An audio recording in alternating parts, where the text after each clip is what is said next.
Good day, folks. My name is John, and I want to say thank you for taking the time to listen to this podcast. This is Hovering Over the Deep. Did you know that the average human lifespan, give or take, is roughly only about 70, 75 years?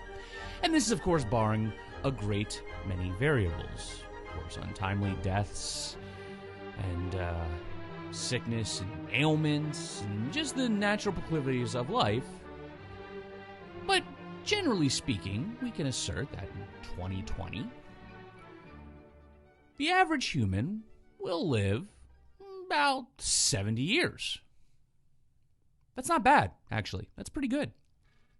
We don't really think about this on a daily basis. We don't really consider, to coin and quote a phrase, the moment you are born, effectively you start dying. You have a shelf life. And we don't typically think about these things, especially when we're younger. We don't think about our mortality when we are younger. In fact, generally speaking, we don't think about our mortality at all until something causes us to suddenly start considering it. For men, oftentimes it's a heart attack. For women, maybe it's just children starting to leave the house. There's a lot of variables in there that cause us to start thinking about these things in ways that we never would. Certainly, when the news starts proclaiming rampant deaths, we start to think about it a lot. Now, supposedly, the number one killer in America is something called heart disease. And we typically know that heart disease comes from a great many things: genetics, smoking, eating fatty foods, overindulgences, obesity. There's a lot of things that cause heart disease. Heart attacks. And the heart is a very important tool in our body. It is very, very useful. It does a lot of things. Without it, we really generally couldn't survive. And I want you to think about these things as I'm talking for a little bit, because we're going to talk about death again. I am reminded of a phrase that Captain Kirk said in The Wrath of Khan. I may or may not have spoken of this before. I don't really recall. If I have repeated myself, I do apologize. Sometimes I make a lot of recordings, and not all of them get published. But in The Wrath of Khan, Kirk pontificated about death with Saavik, Lieutenant Saavik. Is not how we approach death just as important as how we approach life? Interesting. Is not death a part of life? Is not death the ultimate outcome for every single living thing on this planet? In fact, to my knowledge, nobody gets out of here alive. And that is an axiom. And we have a lot of axioms in life. Usually, if something goes outside of that axiom, we would tend to think of it as a miracle. And of course, I'm referring to God who defeated death, who showed us what it was like to live, truly live, and what the possibilities of having faith and repentance are. I'm not going to get into that now. However, I do want to point out a few other things. There's another axiom that we have to look at. What goes up must inevitably come down. That is, to an axiom. It's how we operate in life. For every action, there is an equal and opposite reaction. Now, I'm not going to get into a lot of things because there are certain entities out there that would, maybe you could say, find ways to silence and diminish a voice. I'm not going to say much about any one thing in particular, but let's consider some axioms. Let's consider the axiom of what goes up must inevitably come down. And for every action, there is an equal and opposite reaction. What did the bard once say? Prick me, do I not bleed? Wrong me, do I not revenge? An eye for an eye, a tooth for a tooth. We could say it in the inverse. Do unto others as you would have them do unto you. We're talking about cause and effect, of course. Now, let's keep in mind that 70 to 75 age bracket, because that's important to consider. You know, if I were to be a prophet, if I were to cause fear and panic, if I wanted to find a way to control people, or maybe cause people to panic over something, I would first predict the obvious.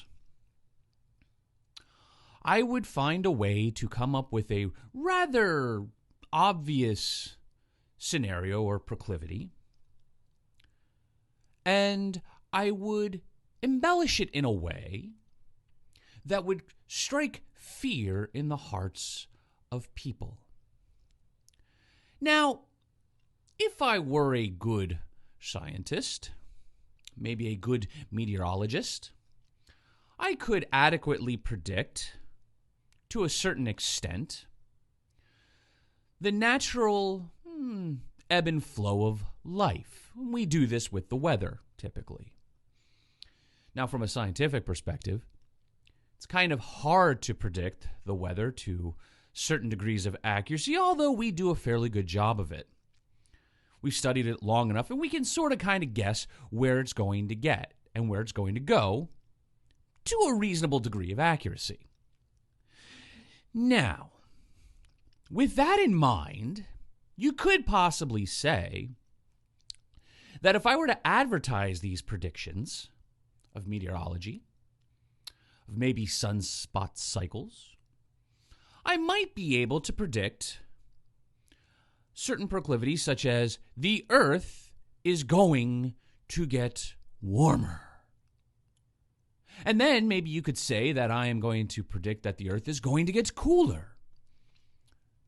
And then maybe you could say that based on observational data, maybe you could say based on understanding how the tides ebb and flow, understanding certain axiomatic principles, I then could possibly say something along the lines that in X amount of years, the Earth is going to be this hot or cold. That would be a truth statement. I could do that. Now, I'm not that good to be able to do, but based on certain causal events, certain patterns that I have observed, I could say that. And you can do a lot of fun things by, predicting the obvious and convincing people that the obvious is somehow out of the ordinary or extraordinary. Maybe I could say that if I don't stop doing X, Y, and Z, that this would be the outcome of that activity. It doesn't take a genius to know certain things. The odds are stacked against me, generally speaking. If I continually ride a motorcycle or drive in a vehicle at a certain speed at some point or another, chances are I will get pulled over. Well, it doesn't take a genius to figure that out. That's a fairly obvious proclivity, I think. It's a very obvious sentiment and statement indeed. The likelihood of me getting into a car wreck increases drastically when I drive or ride recklessly. It doesn't take a genius to figure this out. But talking about causal effects, we live in a world where a lot of people want to predict the future and maybe in a way shift the blame to one thing or another. I remember there was this documentary a number of years ago, well before my time, and I stumbled upon it. It was from, I can't remember who it was from, but it was called The Unchained Goddess. And they predicted that pollution was going to cause global cooling. In fact, they made a Twilight Zone about it. They made a couple of Twilight Zones about it. They made a Star Trek episode about overpopulation. We're populating too much. And that's interesting when you think about it. What would cause people to start thinking about this concept of overpopulation? The Georgia Guidestones, for example, make a statement that is something along the lines of the ideal population for the entire planet. And offhand, I don't remember the number. But you have to wonder what would cause people to start being concerned with overpopulation. Talking about cause and effect. Let's keep this in mind. And let's keep in mind, too, that magical number, 70 to 75 years of age. That is the average. That is the average. Now, today is in the year 2021. So let's go back 70 to 75 years ago. And it's kind of difficult to find out what people were doing, statistically speaking, because we didn't really start keeping records quite that far back as we do today. In fact, by all accounts, you don't start to see much until the 1950s. But if records are accurate and honest, we could say that the population was starting to decline a little bit in the 1930s. And a lot of that could be for a couple of reasons, one of which is, well, there was a war. In fact, there were two wars. Two great world wars. And I would say that those two great world wars knocked out a lot of the population. You saw it go down a little bit. But then, you saw something else happen. You saw a sudden spike in the birth rate. And we know that spike today, known as the baby boomers. And why were they called the baby boomers? Because there was a boom. A boom in the population. Suddenly, babies were being born. In fact, so many babies were being born, it seems that there were reports of women going into nursing homes because the hospitals couldn't handle the output of the sudden population explosion. The sudden population explosion of about 70 to 75 years ago? Wait a minute here. Are we starting to see something? I am. And maybe I'm wrong about it. Perhaps I am. But it seems to me that if we had a sudden population explosion about 70 to 75 years ago, it stands to reason, based on the longevity of the average human life, that 70 to 75 years later, we would start to see a sudden decline. Or maybe a spike in the death rate. Well, that's a very interesting thing to consider now. Because if I were a smart person, and I am not a smart person by any stretch of the imagination, and maybe I wanted to create certain initiatives And maybe perhaps I wanted to, I don't know, obfuscate a proclivity that was bound to happen anyways. Do you not suppose it would be wise of me to use a proclivity in a situation in life that was a normal, naturally occurring situation and maybe amplify it a little bit? Maybe I would report in the news people dying en masse. Maybe I would start to report every single day, every single hour. Maybe I would start to use social media to notify everybody the moment somebody died of a singular cause.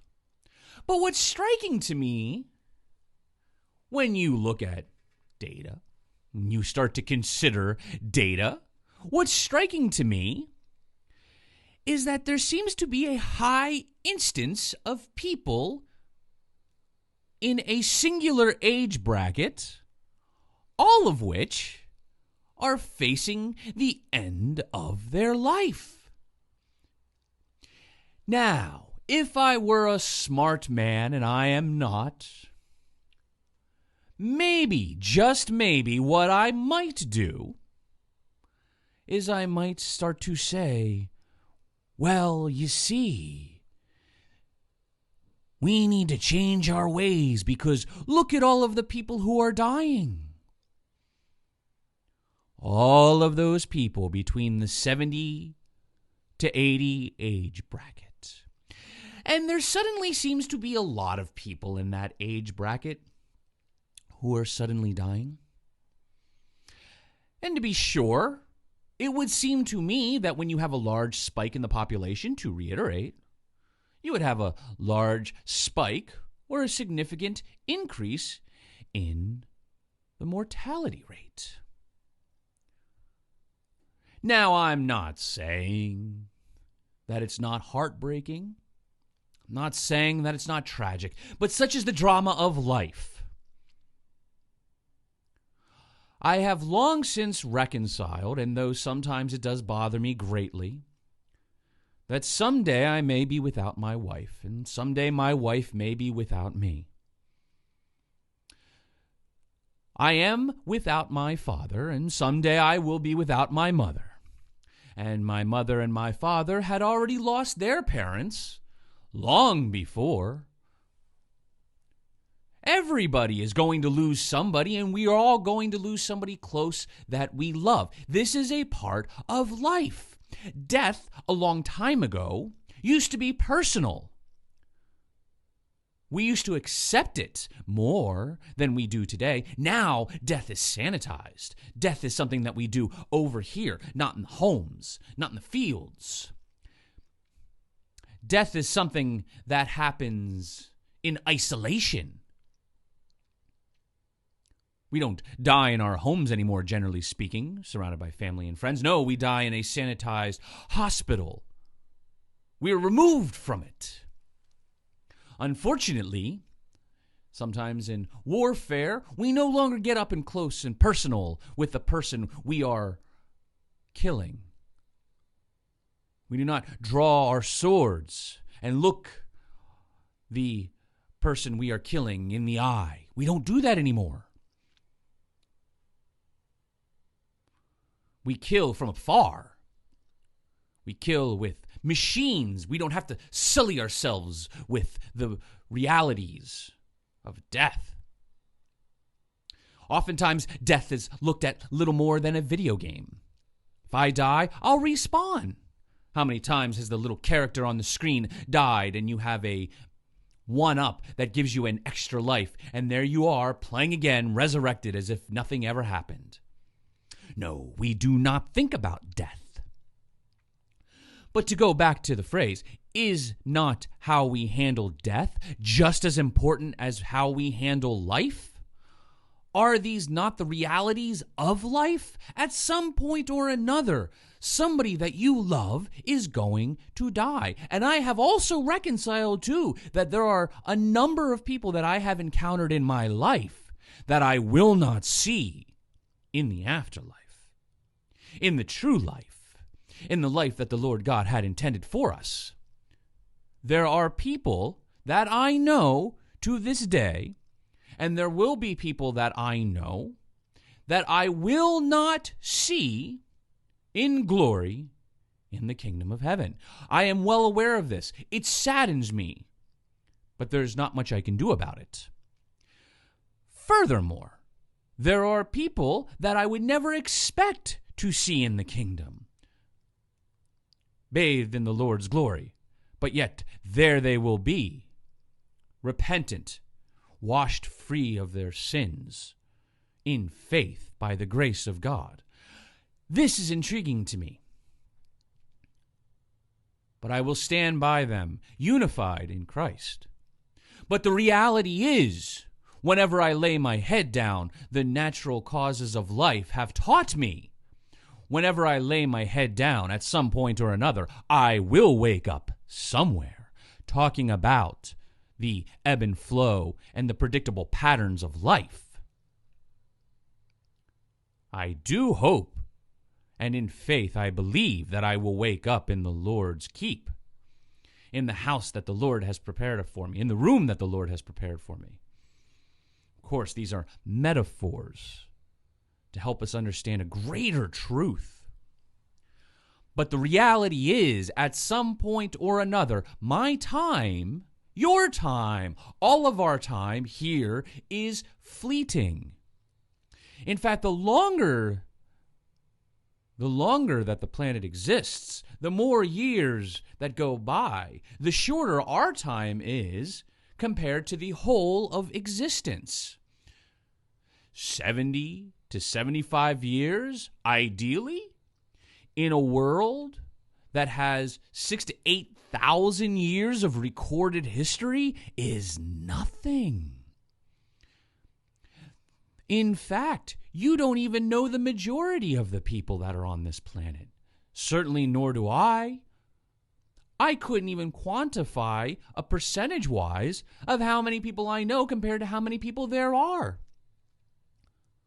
But how many people know one singular person, i.e. a celebrity or a famous musician, is far more than most people ever do know. One musician can be known by more people than more people can know of one person. Isn't that interesting? I think I said that properly. If not, forgive me, but I think you get the general idea, I hope.